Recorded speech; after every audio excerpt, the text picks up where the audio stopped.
Secretary, your testimony delivered here this morning in written form has come close to this issue, but let me ask you directly. In the 7 months between the time the Bush administration took office and September 11th, to your knowledge, did Mr. Clark ever present to the Bush administration a new plan for dealing with al-Qaeda? Or was he, along with the rest of the NSC staff and the counterterrorism group, working on the NSPD that was eventually produced in September without any complaint that things had to be done before that time? To the best of my knowledge, and I'll ask Deputy Secretary Armitage to comment on this because he was so intimately involved, is that in the early part of the 7-month period and coming to sort of a climax in April, we started to pull together the various threads of a new policy.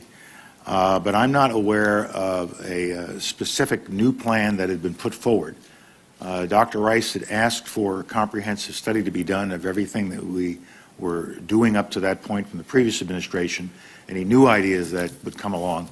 But I'm not aware of a specific new plan that was presented for consideration by the principals for action by the National Security Council. No, I did not see a plan either, but it's quite clear, Governor, that Dick Clark, who participated in most of the DCs in which Deputies Committee meetings in which I participated, was quite impatient and was pushing the process quite well. Mr. Secretary, taking into account both your military background and your present diplomatic position, in your opinion,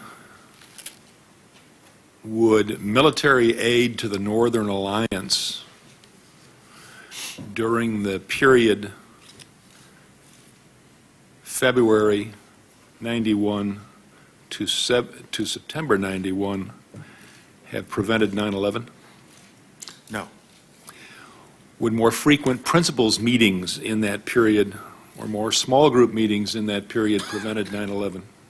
No, and I'm not quite sure I've followed the rationale between more meetings and preventing 9/11. We met constantly. It wasn't always at principals level, but there was no lack of communication between the principals. There was no lack of exchange of information and data.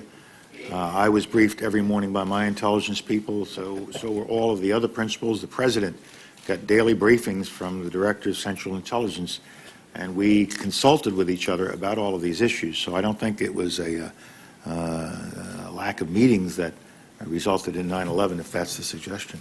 In your opinion, would an invasion of Afghanistan between February of 91 and September of 91 prevented September 11th? I can't answer that, but I can say that those who were perpetrators of 9/11, who were actually going to conduct the attacks of 9/11, already had their instructions, they had their plans in place, and they were in the process of infiltrating themselves into the United States, or they were already here. And invading Afghanistan and cutting off the head, if you succeeded in getting Osama bin Laden and disrupting al-Qaeda at that point, I have no reason to believe that would have caused them to abort their plans. In fact, NATO is in Afghanistan today, and yet everyone who has testified before this commission or been interviewed by this commission still fears that we may yet suffer another attack on our own soil. Is that not correct? That's correct. Al-Qaeda has tentacles in many different parts of the world. We've been very successful. We believe we have eliminated a significant portion of the senior leadership that we knew about, but this does not eliminate the entire organization, and it is not the only organization that means us ill. Let me take you back to the time you took office early in 1991. Would you give us a summary version of the most pressing foreign policy issues that the nation, in your opinion, faced, how you rank them, and where counterterrorism fit into this order of priority? There's no question that counterterrorism was in the top tier on this list. It's very difficult to rank order them because they just come rushing in at you, and you have to deal with them as they come. I would say the Middle East peace problem was right there. One of the top ones. The discussions that President Clinton and Mrs. Albright, Dr. Albright, were having with the Palestinians and Israelis had essentially fallen apart just before inauguration. And in fact, President Clinton and I spoke about it on his last day in office that afternoon of January 19th and expressed his disappointment that it didn't work. So that was a top one. Sanctions were falling apart with respect to Iraq, and we had to arrest that collapse of the sanctions policy. We were interested in a new relationship, what our relationship would be with Russia, with China. And so lots of things press in, and you have to deal with all of them. But there's no doubt that counterterrorism and terrorism was high on that list.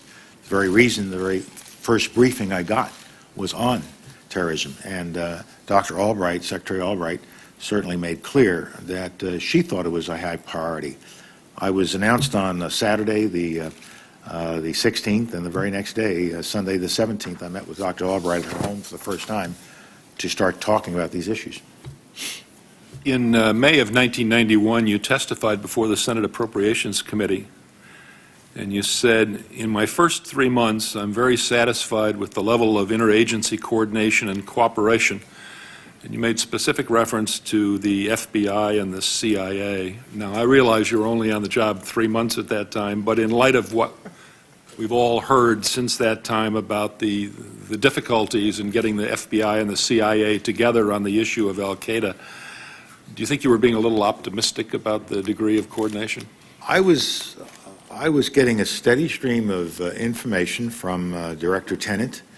I read the same thing the President read every morning, and the PDB, as it's known, and you're well familiar with it. The PDB regularly talked about terrorist activities. My own intelligence operation, INR, fed me with a steady stream. I met on a regular basis, occasional basis, regular basis, with Director Free. I had access to FBI information. So I didn't feel that there was a lack of coordination or a lack of communications and interchange between the principals. All of us, I'm sure, have a strong desire to prevent another Afghanistan.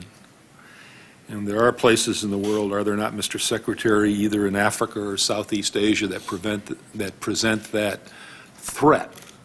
Would you tell us, please, what the administration and you are doing both diplomatically and militarily to head off this threat of another Afghanistan? Right after 9/11, even before 9/11, we started to work with the countries of Central Asia. Uzbekistan, we knew, would be an important nation in this regard. And after 9/11, we put a full court press on all of the nations of Central Asia, not only for access for our troops to do their work in Afghanistan, but to create new relations with them. And all of them have expressed a desire to have friendly relationship, and in some cases a partnership with the United States. And we did this very sensitive to Russia's concerns about the United States being in that part of the world. But we were able to persuade the Russians over time that we had a common enemy in terrorism, and they should not fear the United States having these kinds of relations with Central Asian nations. We also looked at some of the nations in Africa, for example, Somalia, which was without a government. Secretary Rumsfeld, and I'm sure he'll testify to this, has been looking at our footprint around the world to see how best we can deploy our forces to deal with those nations of the world and those regions of the world that have the potential of serving as safe havens for terrorist activities. For example, we have a presence in Djibouti now that we didn't have previously because we're concerned about the possibility of terrorists finding safe havens in that part of the world. So I think we have, through our diplomatic efforts, our intelligence efforts, and our military footprinting, been very sensitive to the need to get ahead of the terrorists and to dry up these fertile places. Part of our public diplomacy effort goes to this effort as well. One last question. If I may. Yes, go ahead, Mr. There's one other element that the Secretary has made a big part of our policy, the Department of State, and that is that a big portion of our assistance programs for almost every country is in good governance and democracy, because you're not going to have a failed state we feel, if you have good, transparent governance and democracy. So, it's not that it's new. I think the amount of attention, the amount of money going to it is new, and it's raised. Prior to September 11th, would it have been possible, either for the Clinton administration or the Bush administration, to say to either the Saudis or the Pakistanis, as the president did after September 11th, you're either with us or against us?